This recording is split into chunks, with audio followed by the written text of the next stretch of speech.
Hey everyone, so friend कैसे हैं आप सभी। आशा है आप सभी अच्छे होंगे, मस्त होंगे, स्वस्थ होंगे और जोर शोर से आप सभी की पढ़ाई चल रही होगी। सो गाइस, जैसे कि आपने थंबनेल में देख ही लिया है कि आज हम किस टॉपिक के बारे में बात करने वाले हैं। जी हाँ, आज हम बात करेंगे कि आपका जो इंटरनल एग्जाम होने वाले हैं उसके कितने मार्क्स फाइनल यूनिवर्सिटी एग्जाम में ऐड होंगे, है ना। मतलब आपकी जो एनसीआईएसएम की जो मार्किंग स्कीम है वो कैसे होने वाली है, आपके जो इंटरनल एग्जाम है वो प्रैक्टिकल में इसके मार्क्स ऐड होंगे या थ्योरी एग्जाम में इसके ऐड होंगे, है ना। अगर मैं इस एग्जाम को छोड़ देता हूं, क्योंकि मेरी अभी नीट की एग्जाम आ रही है, साथ में कॉलेज वालों ने टर्म 1 के एग्जाम भी रख दिए, तो अगर मैं इस एग्जाम को छोड़ देता हूं तो उससे मेरे जो फाइनल यूनिवर्सिटी का जो रिजल्ट आएगा उसमें कोई फर्क पड़ेगा नहीं पड़ेगा। तो ऐसे कई तमाम क्वेश्चन है जो स्टूडेंट्स के मन में अभी घूम रहे हैं और मेरे पास काफी स्टूडेंट्स का कॉल भी आया है कि सर क्या जो इंटरनल एग्जाम है इसका अगर मैं जो एग्जाम को छोड़ देता हूं या छोड़ देती हूं तो उससे मेरे फाइनल यूनिवर्सिटी जो रिजल्ट आएगा उसमें कोई फर्क पड़ेगा या नहीं पड़ेगा। तो आज मैं आपके तमाम डाउट पूरे क्लियर करूंगा, विद प्रूफ आपको मैं बताऊंगा कि ये जो इंटरनल एग्जाम है वो प्रैक्टिकल्स में ऐड होंगे या आपके थ्योरी एग्जाम में ऐड होंगे। अगर मान लो आप यहाँ पर फेल हो जाते हैं, मतलब आपके जो इंटरनल एग्जाम है अगर आप इसमें फेल हो जाते हैं या तो फिर आपके कम मार्क्स आते हैं, तो आपका जो फाइनल यूनिवर्सिटी का एग्जाम होगा उसके रिजल्ट पर कोई फर्क आएगा, मतलब जो एग्जाम होगी उसके मार्किंग स्कीम में कोई फर्क आएगा। तो आज आपके जो भी डाउट है इंटरनल एग्जाम के रिगार्डिंग वो आपके पूरे डाउट आज के इस लेक्चर में या वीडियो में, अब क्या मैं लेक्चर बनाता हूँ तो बार बार को आदत हो गई लेक्चर बोलने की, तो आपके इस वीडियो में पूरे डाउट आपके क्लियर हो जाएंगे। ठीक है, तो एंड तक देखिए, है ना। और अगर आपको कोई डाउट हो तो आप कमेंट में पूछ सकते हैं या तो आप मेरे को पर्सनल कांटेक्ट भी कर सकते हैं। मेरा कांटेक्ट नंबर आपको डिस्क्रिप्शन में मिल जाएगा। ठीक है, तो चलिए टाइम को ज्यादा वेस्ट न करते हुए हमारा जो टॉपिक उसे हम स्टार्ट करते हैं। अब देखो, अभी 6 महीने हो गए लगभग आपको, है ना, तो आपको इतना तो पता हो गया होगा कि कितने सब्जेक्ट आपको पढ़ना होते हैं, है ना, और इनकी टोटल मार्किंग क्या है। लेकिन फिर भी आपको मैं शॉर्ट टाइम बता देता हूँ। ठीक है, तो आपको टोटल 5 सब्जेक्ट पढ़ना है, जैसे कि आप जानते भी है, संस्कृत है, पदार्थ विज्ञान है, क्रिया शरीर है, रचना शरीर है और संहिता अध्ययन है। ठीक है, और अगर मैं संस्कृत की बात करूं तो संस्कृत के 2 पेपर होंगे, है ना। मतलब 100 मार्क्स का एक पेपर रहेगा और 100 मार्क्स का दूसरा पेपर रहेगा। मतलब थ्योरी जो है उसका टोटल मार्किंग रहेगा वो कितना रहेगा, 200 में से रहेगा। पदार्थ विज्ञान के भी 2 पेपर होंगे, है ना, first paper second paper. First paper 100 marks, second paper 100 marks, तो 200 मार्क्स ये हो जाएगा, है ना। क्रिया शरीर की बात करते हैं, इसके भी 2 पेपर होंगे, फर्स्ट पेपर 100 मार्क्स का रहेगा और सेकंड पेपर 100 मार्क्स का रहेगा। मतलब यहाँ पर थ्योरी के 200 मार्क्स मिलेंगे आपको। रचना शरीर के भी same 2 paper, first paper 100 marks, second paper 100 marks. मतलब यहाँ पर भी थ्योरी के कितने मार्क्स रहेंगे, टोटल 200 मार्क्स रहेंगे दोनों को मिलाकर, है ना। और संहिता अध्ययन का आपका सिर्फ एक पेपर होगा और वो कितने मार्क्स का रहेगा, 100 मार्क्स का रहेगा। तो इस तरह से अगर मैं थ्योरी की बात करूं तो थ्योरी का ग्रैंड टोटल जो हो जाएगा वो कितना हो जाएगा, आप देख सकते हैं यहाँ पर 200 इसके हो गए, 2 2 4 2 6 2 8 और एक 9 900। तो टोटल जो थ्योरी के मार्क हो गए वो कितने हो गए, 900 हो गए।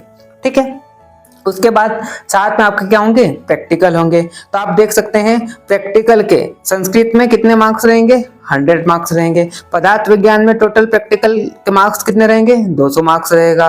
वैसे ही क्रिया शरीर में 200 मार्क्स रहेगा, रचना शरीर में 200 मार्क्स रहेगा और संहिता अध्ययन में 100। तो इस तरह से अगर हम देखें तो टोटल प्रैक्टिकल के मार्क्स कितने हो जाएंगे, 100 इधर हो गए, है ना, 100 200 300 400 500 6 7 और ये 8, तो टोटल कितने हो गए, 800। तो अगर हम ग्रैंड टोटल देखें तो संस्कृत में प्रैक्टिकल प्लस थ्योरी मिलाकर कितना, 300 हो गया। पदार्थ विज्ञान में कितना हो गया, थ्योरी के 200 और प्रैक्टिकल के टोटल 200, तो कितने हो गए, ये 400 हो गए। वैसे ही क्रिया शरीर में भी 400 और 400 और संहिता में 100 मार्क्स थ्योरी के और 100 मार्क्स प्रैक्टिकल के, तो 200। तो इस तरह से ग्रैंड टोटल कितना हो गया आपका, 1700। मतलब आपका जो फाइनल यूनिवर्सिटी का जो रिजल्ट आएगा, है ना, तो कितने मार्क्स में से आएगा, टोटल उसकी जो मार्किंग रहेगी किसकी, आपके फाइनल यूनिवर्सिटी एग्जाम की, वो कितनी रहेगी, 1700 रहेगा। जिसमें से क्या हुआ आपके 800 मार्क्स तो आपके किसके हो गए, थ्योरी के हो गए और 900 मार्क्स किसके हो गए आपके, सॉरी इसको मैं थोड़ा गलत बोल दिया हूं, जिसमें से 900 मार्क्स तो आपके किसके हो गए, थ्योरी के हो गए और 800 मार्क्स आपके किसके हो गए, प्रैक्टिकल के हो गए। ठीक है, ये आपके ग्रैंड टोटल मैंने आपको बता दिया। अब यहाँ पर सवाल ये उठता है कि ये जो इंटरनल एग्जाम है उसके मार्क्स थ्योरी में ऐड होंगे, मतलब जो मैंने आपको ये जो 900 बताए हैं इसमें ऐड होंगे, या प्रैक्टिकल में ऐड होंगे, मतलब जो 800 मार्क्स बताए इसमें ऐड होंगे। तो आपको मैं बता दूं कि आपके जो इंटरनल एग्जाम है सबसे पहले उसकी तो क्या होगी, एवरेज मार्किंग होगी। एवरेज मार्किंग कैसे होगी, जैसे कि आप सभी को पता है कि हर एक सब्जेक्ट के, अब आप ध्यान से सुनते जाना, आपके डाउट अब धीरे धीरे क्लियर होते जाएंगे। ठीक है, जैसे कि आप सभी को पता है कि आपके जितने भी सब्जेक्ट है उसके सबके मतलब 9 तो क्या होंगे आपके पीए यानी कि छोटे वाले जो टेस्ट होते हैं 15-15 मार्क्स रहेंगे, किसी कॉलेज में 30 मार्क्स के ले लेते हैं। ठीक है, तो 9 तो आपके क्या होंगे, पीए होंगे, है ना। और दो आपके क्या होंगे टर्म टेस्ट होंगे। ठीक है, जो कि 100 मार्क्स के रहेंगे। ठीक है, तो 9 तो आपके क्या होंगे, पीए होंगे, दो आपके क्या होंगे, टर्म टेस्ट होंगे। तो ये टोटल, इसको अपन क्या बोल देंगे, ये टोटल जो है इनको हम क्या बोलेंगे, इंटरनल एग्जाम, मतलब जो कॉलेज लेवल पर होती है, ये क्या बोल देंगे, इनको अपन इंटरनल एग्जाम बोल देंगे। तो अब सवाल ये उठता है कि ये जो इंटरनल एग्जाम के मार्क्स है वो थ्योरी में ऐड होंगे या प्रैक्टिकल में ऐड होंगे। उससे पहले इसकी मैं मार्किंग स्कीम बता दूं कि आपके जितने भी 9 पीए और 2 टर्म टेस्ट होंगे इन सब की क्या होगी, एवरेज मार्किंग होगी। जैसे कि आप देखिए यहाँ पर थोड़ा आप नीचे आएंगे तो आपको यहाँ पर संस्कृत और संहिता 2 सब्जेक्ट आपको यहाँ पर दिखाई दे रहा है। तो 2 सब्जेक्ट को जो है इसकी मार्किंग, एवरेज मार्किंग कितने में से होगी, 15 मार्क्स में से होगी। मतलब इसका मतलब ये हुआ कि आपके जो 9 पीए होंगे, आपके जो संस्कृत और संहिता की अगर हम बात करें तो आपके 9 पीए होंगे, है ना, 2 आपके क्या होंगे, टर्म टेस्ट होंगे। 9 पीए होंगे, 2 टर्म टेस्ट होंगे। भले ही टर्म टेस्ट जो है वो 100 मार्क्स का होगा, पीए की अगर हम बात करें तो 15 मार्क्स का रहेगा, लेकिन जितने भी आपके मार्क्स आएंगे, है ना, जितने भी आपके मार्क्स आएंगे 9 पीए को और 2 टर्म टेस्ट को, जो भी आपके मार्क्स आएंगे तो उन सब की एवरेज मार्किंग होगी कितने में से, 15 मार्क्स में से। किसमें, अगर हम संस्कृत की बात करें या संहिता की बात करें, मतलब आपका संस्कृत और संहिता में जो भी कॉलेज लेवल पर एग्जाम होगा तो वो फाइनल यूनिवर्सिटी एग्जाम में कितने में से ऐड होगा, वो 15 में से ऐड होगा। कितने में से ऐड होगा, वो 15 में से। तो नीचे आप देखिए, यहाँ पर आपको देखो, यहाँ पर दिखाई दे रहा है कि आपके 3 टर्म होंगे, है ना, फर्स्ट टर्म होगा, सेकंड टर्म होगा और थर्ड टर्म होगा। ठीक है, तो आपके फर्स्ट में क्या हो जाएंगे, आपके 3 पीए हो जाएंगे और साथ में यहाँ पर क्या होगा, एक आपका टर्म टेस्ट होगा। साथ में यहाँ पर क्या होगा, एक आपका टर्म टेस्ट होगा। सेकंड की बात करते हैं तो यहाँ पर भी क्या होंगे, 3 पीए होंगे और साथ में फिर आपका क्या होगा, एक टर्म टेस्ट होगा। और थर्ड टर्म की बात करते हैं तो यहाँ पर आपके क्या होंगे, 3 पीए होंगे और साथ में यहाँ पर आपकी क्या होगी, यूनिवर्सिटी एग्जाम होगी। तो यहाँ पर यूनिवर्सिटी एग्जाम को नहीं ले रहे हैं, यूनिवर्सिटी एग्जाम को नहीं ले रहे। क्यों नहीं ले रहे हैं, क्योंकि जितने भी आपके ये जो इंटरनल एग्जाम होंगे इसके मार्क्स जो ऐड होंगे वो प्रैक्टिकल में ऐड होंगे, ना कि यूनिवर्सिटी एग्जाम में। मतलब आपका एक डाउट यहाँ पर क्लियर हो जाना चाहिए कि आपके जो इंटरनल एग्जाम जो आप दे रहे हैं आपके कॉलेज लेवल पर, इसके जो मार्क्स है वो थ्योरी पर बिल्कुल अफेक्ट नहीं डालेगा। मतलब आपकी जो यूनिवर्सिटी एग्जाम होगी उसके मार्क्स पर बिल्कुल अफेक्ट नहीं पड़ेगा, क्योंकि आपके ये जो मार्क है इंटरनल एग्जाम आपके जो हो रहे हैं, इसकी जो भी मार्किंग आएगी, जो भी एवरेज मार्किंग आएगी, वो कहाँ पर ऐड होगी, आपके प्रैक्टिकल में ऐड होंगे, है ना। तो यहाँ पर थर्ड टर्म में सिर्फ यहाँ पर इन्होंने क्या रखा है, प्रैक्टिकल में 3 पीए रखे।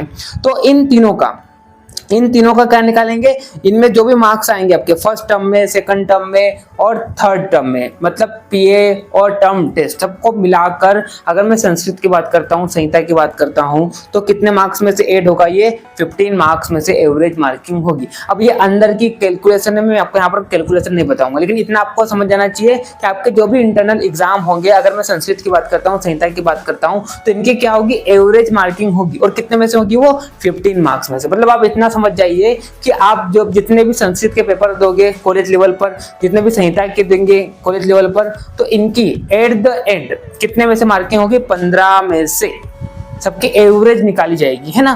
कितना आपको समझ में आना चाहिए। दूसरा, इसके जो मार्क्स है वो थ्योरी में ऐड नहीं होंगे, इनके जो मार्क्स है वो कहाँ पर ऐड होंगे, प्रैक्टिकल में ऐड होंगे। मैं आपको और आगे डिटेल में और वीडियो में आगे और आपको पता पड़ेगा कि किस तरह से इनकी मार्किंग ऐड होगी किसी प्रैक्टिकल में, ठीक है। तो एक बात आपको क्लियर हो जाना चाहिए कि एक तो इनकी क्या होगी, एवरेज मार्किंग होगी। अगर मैं संस्कृत और संहिता की बात करता हूं तो जो भी आप टेस्ट देंगे कॉलेज लेवल पर तो इनकी एवरेज मार्किंग कितने में से होगी, 15 में से। यानी कि आपका जो फाइनल रिजल्ट आएगा, अगर मैं संस्कृत की बात करता हूँ, संहिता की बात करता हूँ, तो इसके मार्क्स प्रैक्टिकल में ऐड होंगे और कितने में से ऐड होंगे, 15 में से ऐड होंगे। ठीक है। अब दूसरा हम बात करते हैं, तो वैसे ही आप बात करते हैं किसकी, क्रिया की बात करते हैं, रचना, शरीर की और पदार्थ की बात करते हैं, तो इनके भी क्या होंगे, आपके 9 टीए होंगे। दो आपको क्या देना है, यहाँ पर टर्म टेस्ट देना है, तो इनकी भी क्या होगी, एवरेज मार्किंग होगी कितने में से, 30 मार्क्स में से। ठीक है। तो रचना शरीर में, क्रिया शरीर में, और अगर हम पदार्थ की बात करते हैं तो इन तीनों की जो एवरेज मार्किंग होगी, जो भी आप कॉलेज लेवल पर एग्जाम देंगे, वो कितने में से होगी, 30 मार्क्स में से होगी। ठीक है। तो इस तरह से अगर मैं इंटरनल एग्जाम की बात करूं तो टोटल मार्किंग कितनी हो गई, दो पेपर की अगर हम बात करते हैं तो 15, जिसकी बात करते हैं संस्कृत हो गया, है ना, संस्कृत में 15 मार्क्स। ठीक है। उसके बाद अगर हम बात करें किसकी, संहिता की बात करते हैं तो यहाँ पर 15 मार्क्स। ठीक है। क्रिया शरीर की अगर हम बात करते हैं 30 मार्क्स, रचना शरीर की अगर हम बात करते हैं 30 मार्क्स, और पदार्थ विज्ञान की अगर बात करें तो 30 मार्क्स। ठीक है। तो ये टोटल इतना जो है, आप जो भी कॉलेज लेवल पर एग्जाम देंगे तो इतना मार्क्स आपका फाइनल रिजल्ट जो आएगा उसमें ऐड होगा। और ये मार्क्स किस में ऐड होंगे, प्रैक्टिकल में ऐड होंगे। किस में ऐड होंगे, ये सब मार्क्स प्रैक्टिकल में ऐड होंगे, थ्योरी से कोई लेना देना नहीं है। अभी काफी बच्चे इतने सारे परेशान हैं कि इससे मेरे फाइनल जो यूनिवर्सिटी एग्जाम होगी, है ना, मतलब जो पेपर होंगे उसकी मार्किंग पर कोई अफेक्ट पड़ेगा, तो उसकी मार्किंग पर बिल्कुल अफेक्ट नहीं पड़ेगा। क्यों? क्योंकि आपके ये जो इंटरनल एग्जाम हो रहे हैं, ये इसके मार्क्स जो प्रैक्टिकल में ऐड हो रहे हैं। जैसे कि आपको मैं बताता हूँ, देखिए मैंने आपको क्या बताया था कि आपकी एक तो क्या होगी, अब इसको थोड़ा रफ करता हूँ मैं, आपके एक तो क्या होंगे, थ्योरी के मार्क्स होंगे, और दूसरा आपके किसके मार्क्स होंगे, प्रैक्टिकल के मार्क्स होंगे, है ना। तो आप देखिए यहाँ पर मैंने आपको क्या बताया कि ये जो इंटरनल एग्जाम है, ये इसके जो मार्क्स है वो किस में ऐड होंगे, प्रैक्टिकल में ऐड होंगे। तो आप यहाँ पर देखिए, तो थ्योरी को तो आप अलग ही कर दीजिए, मतलब थ्योरी के जो भी 900 मार्क्स है वो तो आपको सिर्फ और सिर्फ कहाँ से मिलेंगे, आपकी जो भी यूनिवर्सिटी एग्जाम होगी वहां से मिलेगी, है ना। कई बच्चे कंफ्यूज होते हैं कि अगर मेरा टर्म टेस्ट में थोड़ी मार्क कम आ गए तो इससे मेरे यूनिवर्सिटी एग्जाम का जो रिजल्ट आएगा थ्योरी वाला, उसमें फर्क पड़ेगा। नहीं फर्क पड़ेगा। क्यों नहीं फर्क पड़ेगा? क्योंकि थ्योरी में तो ऐड ही नहीं हो रहे हैं, ये किस में ऐड हो रहे हैं, प्रैक्टिकल में ऐड हो रहे हैं। जैसे कि आप देखिए, अगर मैं संस्कृत की बात करता हूं तो संस्कृत का जो प्रैक्टिकल के मार्क्स है टोटल, वो कितने 100 मार्क्स है, जिसमें से 75 मार्क्स का तो आपका क्या होगा, वाइवा होगा, है ना। 10 मार्क्स का इलेक्टिव एग्जाम का ऐड होगा। देखो आपको क्या करना है, इलेक्टिव एग्जाम में इनरोल भी करना है, मतलब जो भी आएगा नोटिफिकेशन तो उसके लिए तो मैं क्या करूंगा, वीडियो बना दूंगा। तो जिसने भी चैनल को सब्सक्राइब नहीं किया वो चैनल को सब्सक्राइब कर लीजिए। NCISM की तरफ से जैसे नोटिफिकेशन आता है इलेक्टिव एग्जाम को लेकर आपके बैच के लिए, तो मैं उसके लिए वीडियो बता दूंगा। इलेक्टिव एग्जाम के लिए मैंने कई वीडियो बना भी रखी है, आप देख सकते हैं। और जैसे कोई नोटिफिकेशन आएगा तो कैसे आपको इनरोल करना है, इसके कैसे टेस्ट होंगे, है ना, तो सारे मैं आपको बता दूंगा। तो बस आप इतना समझ जाइए कि आपका जो इलेक्टिव एग्जाम आप जो भी सिलेक्ट करेंगे, और सबको करना है ना, अनिवार्य है। तो जो भी आप इलेक्टिव एग्जाम को सिलेक्ट करेंगे तो इलेक्टिव एग्जाम की जो मार्किंग वो किसमें ऐड हो रहा है, एक तो आपके संस्कृत में ऐड हो रहा है, दूसरा आपका पदार्थ विज्ञान में ऐड हो रहा है, तीसरा आपका संहिता में ऐड हो रहा है, और वो भी किसमें, प्रैक्टिकल में। ठीक है। तो 10 मार्क्स आपको किसके मिल जाएंगे, इलेक्टिव को मिल जाएंगे संस्कृत में, 75 मार्क्स आपके वाइवा में, और 15 मार्क्स मैंने आपको बोला था ना, जब भी आप इंटरनल एग्जाम देंगे तो उसके मार्क्स प्रैक्टिकल में होंगे। और संस्कृत के एवरेज मार्किंग कितने में से होगी, 15 मार्क्स में से होगी, है ना। तो 15 मार्क्स जो है वो भी ऐड होंगे आपके संस्कृत के प्रैक्टिकल में। तो मैंने आपको क्या बताया कि थ्योरी पर बिल्कुल फर्क नहीं पड़ेगा, मतलब आप जो यूनिवर्सिटी के एग्जाम देंगे तो उसके जो थ्योरी के मार्क है वो तो बिल्कुल अलग रहेंगे, और प्रैक्टिकल के मार्क अलग रहेंगे। और आपका जो इंटरनल असेसमेंट की जो मार्किंग है वो जो भी आएगी आपकी एग्जाम की, इंटरनल एग्जाम की, वो किस में ऐड हो रही है, प्रैक्टिकल में ऐड हो रही है। ठीक है। तो इस तरह से टोटल मार्क कितना हो जाएगा, 100 हो जाएगा। वह अगर मैं पदार्थ की बात करता हूं तो टोटल प्रैक्टिकल के मार्क कितने, यहाँ पर 200 है। तो यहाँ पर क्या होगा कि आपको यहाँ पर क्या होगा, एक तो आपको किसका मिलेगा, प्रैक्टिकल का, मतलब आप जो भी प्रैक्टिकल तैयार कर रहे हैं उसका मिलेगा। दूसरा आपको किसका मिलेगा, 60 मार्क्स आपको वाइवा का मिलेगा, है ना। 10 मार्क्स यहाँ पर इलेक्टिव एग्जाम का ऐड होगा और 30 मार्क्स यहाँ पर किसका मिलेगा, इंटरनल असेसमेंट का होगा। मैंने आपको बताया था ना कि पदार्थ विज्ञान में, रचना शरीर में, क्रिया शरीर में एवरेज मार्किंग इंटरनल असेसमेंट की कितने में से होगी, 30 में से होगी, और ये मार्क्स कहाँ पर ऐड होंगे, प्रैक्टिकल में। तो भाई आप देखिए यहाँ पर, और साथ में पदार्थ विज्ञान में इलेक्टिव का भी जुड़ रहा है ना। और क्रिया शरीर, रचना शरीर की बात करता हूँ तो 100 मार्क्स आपको किसके मिलेंगे, 100 मार्क्स आपको प्रैक्टिकल के मिलेंगे, मतलब आप जो फाइल लिखते हो उसके मार्क्स है ना। और 70 मार्क्स आपको वाइवा के मिल जाएंगे। यहाँ पर इलेक्टिव के मार्क्स नहीं ऐड होंगे, है ना, मतलब इस सब्जेक्ट में ऐड नहीं होंगे। उसके बाद 30 मार्क्स आपके इंटरनल असेसमेंट के, तो 200 मार्क्स के हो जाएंगे आपके किसके, प्रैक्टिकल के मार्क्स किसमें, आपके रचना शरीर और क्रिया शरीर और पदार्थ विज्ञान में, ठीक है। और संहिता अध्ययन की बात करता हूँ तो 75 मार्क्स आपको वाइवा का मिलेगा यहाँ पर, 10 मार्क्स आपको इलेक्टिव का मिलेगा, और 15 मार्क्स जो भी आप इंटरनल एग्जाम देंगे उसकी एवरेज मार्किंग प्रैक्टिकल में ऐड हो जाएगी। तो इस तरह से 100 मार्क्स, ठीक है। तो इस तरह से टोटल मार्किंग जो हो जाएगी पूरे प्रैक्टिकल वगैरह मिलाकर, सब सब्जेक्ट की बात करूँ तो कितने हो जाएगी, वो 800 हो जाएगी, है ना। तो 900 जो मार्किंग है थ्योरी वाली, वो तो आपके यूनिवर्सिटी एग्जाम से ही आपको मिलेंगे, है ना।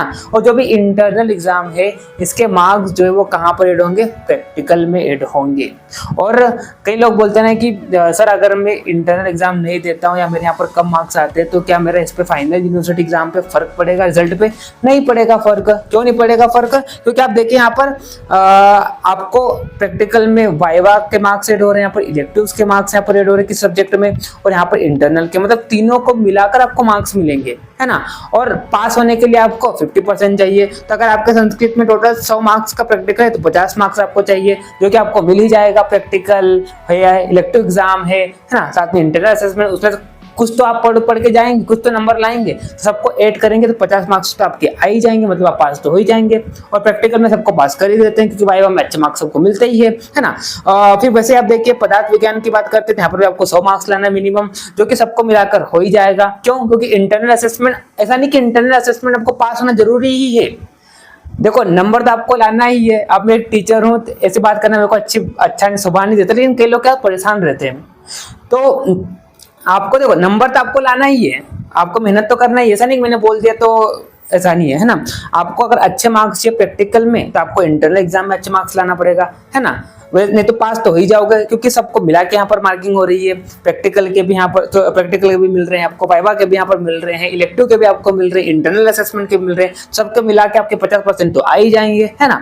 तो इस तरह से 100 मार्क्स आपको लाना है इसमें। टोटल प्रैक्टिकल में की अगर हम बात करें तो पासिंग मार्क्स कितना रहेगा, पदार्थ विज्ञान में 100, क्रिया शरीर में 100, रचना शरीर में 100, और संहिता अध्ययन में 50 मार्क्स रहेगा, है ना। और आपको बता दूं कि थ्योरी और प्रैक्टिकल दोनों में आपको पास होना अनिवार्य है। प्रैक्टिकल में तो आप हो ही जाओगे क्योंकि इन सब का ऐड होकर आपको मिलेगा, लेकिन थ्योरी के लिए आपको अच्छे से मेहनत करना है ना। आपको हर पेपर में आपको 50% लाना है। और 50% कैसे, दोनों पेपर को मिलाकर मार्किंग होती है। कई लोग कंफ्यूज होते हैं कि पेपर 1 में भी 50% लाना है, पेपर 2 में भी अलग से 50% लाना है, ऐसा बिल्कुल नहीं है। दोनों को मिलाकर मार्किंग होती है। अगर आपके पेपर 1 में 46 मार्क्स आ रहे हैं, अगर आपके पेपर 2 में कितने मार्क्स आ रहे हैं, 60 मार्क्स आ रहे हैं, तो आप पास है ना। ऐसा नहीं कि दोनों में अलग अलग लाना है, दोनों को मिलाकर आपको 50% लाना है, ठीक है। तो थ्योरी में भी आपके मिनिमम 50% होना चाहिए, प्रैक्टिकल में भी आपके हर सब्जेक्ट में मिनिमम 50% होना चाहिए, तो आप क्या हो जाएंगे, पास हो जाएंगे, ठीक है। तो ये कई डाउट थे जो कि मैंने आपके यहाँ पर क्लियर कर दिए हैं, ठीक है।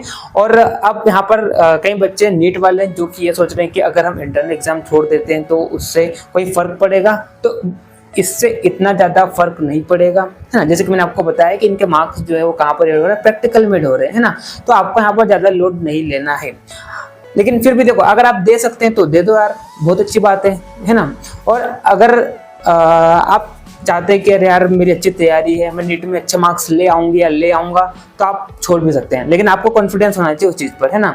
अगर आपके अच्छे मार्क्स आ सकते हैं, आपको लगता है कि नहीं अब मैं नीट की एग्जाम देकर अच्छे मार्क्स लाऊंगा और इस कॉलेज को छोड़ ही दूंगा, मतलब BMS को छोड़ ही दूंगा, तभी आप क्या करना, छोड़ सकते हो, ठीक है। लेकिन जिसको लग रहा है डाउट है कि यार मेरे थोड़े कम मार्क्स आएंगे, तो आप बिल्कुल जो भी एग्जाम है, जो भी आपके इंटरनल असेसमेंट उनके दो, क्योंकि इनमें क्या होगा, प्रैक्टिकल में थोड़ा आपके मार्क्स अच्छे आ जाएंगे उसमें, है ना। तो अगर, और फिर भी आपको बता दूं कि अगर आपको कहीं ज़्यादा इमरजेंसी है, मतलब छोड़ने से के अलावा कोई ऑप्शन है ही नहीं, तो आप बिल्कुल छोड़ भी सकते हैं, मतलब, है ना। लेकिन अब ऐसा नहीं कि आप सब लोग छोड़ देंगे, ऐसा नहीं है ना। जिसको इमरजेंसी है, लग रहा है कि अरे यार मेरे को छोड़ना ही पड़ेगा, है ना, तो आप छोड़ सकते हैं। इतना ज़्यादा लोड मत लीजिए। क्यों? क्योंकि ये इसके मार्क्स जो है वो किस में हो रहे हैं, प्रैक्टिकल में हो रहे हैं, ठीक है। तो आई होप आपका ये जो डाउट है वो पूरा क्लियर हो गया होगा, है ना। और मैंने आपको पूरी मार्किंग सिस्टम भी आपको बता दिया किस तरह से ऐड होगा। आपको मिनिमम 50% जो है वो लाना है, वो भी मैंने आपको बता दिया है। अब मैं क्या करूँगा, एक उस पर वीडियो बनाऊंगा कि अगर आपके 2 सब्जेक्ट में ब्रेक लगती है या 2 से ज़्यादा में ब्रेक लगती है तो आपकी ईयर ब्रेक लगेगी, क्या लगेगी, क्योंकि इसके कई सारे सवाल जो है स्टूडेंट्स के मन में है इसके रिगार्डिंग, है ना। तो मैं इसके रिगार्डिंग अलग से एक क्या करूँगा, वीडियो बना दूंगा, है ना। अब आपको मैं जरूरी इन्फॉर्मेशन देना चाहता हूँ कि अगर आपको BMS रेगुलर क्लासेस करना है, BMS के ऑनलाइन क्लासेस, तो आप हमारा ऐप आयुर्वेदा विंग्स, उसका लिंक आपको इस वीडियो का डिस्क्रिप्शन में मिल जाएगा। साथ में हमारी वेबसाइट भी है www.ayurvedawings.com, उसका भी लिंक आपको इस वीडियो के डिस्क्रिप्शन में मिल जाएगा। तो आप चेक कीजिए, वहाँ पर मैंने कुछ फ्री कंटेंट अपलोड कर रखे हैं, है ना, जिससे आपको आइडिया हो जाएगा कि हमारे यहाँ पर कैसे क्लासेस होती है, ठीक है। रोज वहाँ पर आपको लेक्चर मिलता है, लेक्चर के आपको नोट्स मिलते हैं, रेगुलर लाइव सेशन होते हैं। अगर आपको कोई डाउट होता है आप लाइव सेशन में आकर पूछ सकते हैं। वहाँ पर टेस्ट भी होते रहते हैं, है ना, और एकदम नियमित रूप से यहाँ पर सारी क्लासेस होती है, ठीक है। तो अगर आपने चेक नहीं किया तो आप चेक कीजिए। एकदम मिनिमम प्राइस में मैं आपको पूरा BMS फर्स्ट फ्रॉक का बंडल आपको दे रहा हूँ, ठीक है। तो आप चेक कर लीजिए, ठीक। और आई होप आपको आज के सारे डाउट क्लियर हो गए होंगे, है ना, इंटरनल एग्जाम के रिगार्डिंग, कि प्रैक्टिकल मेड होंगे या थ्योरी मेड होंगे, इससे हमारा रिजल्ट पर कोई फर्क पड़ेगा या नहीं पड़ेगा। तो देखिए, अगर आप इसको छोड़ते हैं ना तो इससे इतना ज़्यादा फर्क नहीं पड़ता है। लेकिन फिर भी आपको बोल रहा हूँ कि जितनी कोशिश हो सके आप एग्ज़ाम को दीजिए ही, है ना। छोड़ना एक अच्छा तरीका नहीं है। आपको एग्जाम को सारे देना है। इससे क्या होगा, आपकी प्रैक्टिस हो जाएगी। आपके फाइनल यूनिवर्सिटी एग्जाम को लेकर आपको लिखने का तरीका पता चल जाएगा, क्वेश्चन कैसे आते हैं ये आपको पता चल जाएगा, ठीक है। तो आपको सारी हैबिट हो जाएगी, मतलब पेपर अटेंड करने की, ठीक है। तो आपको मैं यही सजेशन दूंगा कि आप सारे पेपर को अटेंड करिए, है ना। छोड़ने को बिल्कुल नहीं बोल रहा हूँ। जो बहुत इमरजेंसी में है ना, और जिसके बाद ऑप्शन ही नहीं है छोड़ने के अलावा, तो वो छोड़ सकता है। बाकी सबको देना है, अनिवार्य है, ठीक है। चलिए, तो मिलते हैं नेक्स्ट वीडियो में। तब तक के लिए okay bye, see you again.